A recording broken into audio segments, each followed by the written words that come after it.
Tonight, a mother's pain as police investigate her son's death. The country's latest murder has many questions and a cloud of suspicion hanging over it. As police left the scene of a shooting in Ridgeland Park East, where a man was reportedly shot in the leg last night, they thought the injured man was the only victim. But as we hear from Clint Watson in tonight's top story, officers had to return to the same spot later where another man was found shot to death.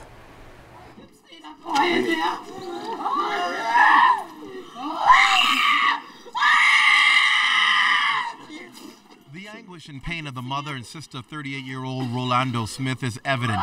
They stood in the yard of his home in Ridgeland Park East, looking over the wall that separated them from where his body laid in the front yard of Royal Heritage Preschool. Police say around 12:30 this morning, gunshots rang out. When they responded, they met a man shot to the leg. EMS responded, and the man was taken to hospital, where he's listed in stable condition. Superintendent Paul Roll of the Central Detective Unit. This morning, the workers from the preschool came to open up and discovered the male lying in the foreground of the premises. Police say they believe this matter is connected to two other shootings overnight involving the same gray Honda Inspire vehicle. The incident on Broome Street left a man shot in his side, and the other on Hay Street left a male shot in his ankle. Both incidents were reportedly drive-by shootings that took place around 8 last night. The deceased here, we believe, was the target for those other shooting incidents that happened overnight. A heavy police presence on the scene signals something isn't right. There are more questions than answers, and this family is looking for those answers. What they don't understand is why, when this incident happened last night and police were on the scene investigating, no one saw their loved one laying there dead right behind this gate, even as they picked up gun shells. They need answers as to what's going on.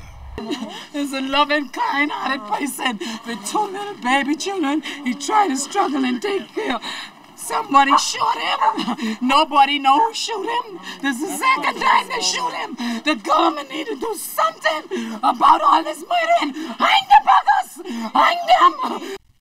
The father of two sons, a 4-year-old and a 1-year-old, was charged last year, August, for the murder of Julian Heads Colley, who police referred to as an alleged gang leader. Colley was himself wanted for murder by police. He was captured on June 2012.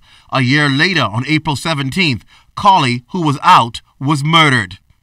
4 months later, Smith was charged for Colley's death. Although Smith was charged for murder last year, he was out on bail. His family told us he did not have any electronic monitoring device and that he had been shot several times since and now gunned down.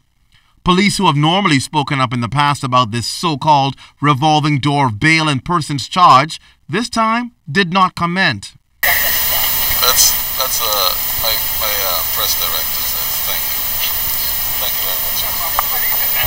But this family say they feel the entire ordeal was a setup and the wrong person accused. They got him accused wrongly. They have him accused falsely. They even can't prove nothing. Bystanders all agree that this situation has become far too common in our country. It's another Bahamian male, another seed that's been lost. And whether they're the perpetrator or the victim, some families left grieving, and questions continue to be unanswered. Clint Watson, ZNS Network News.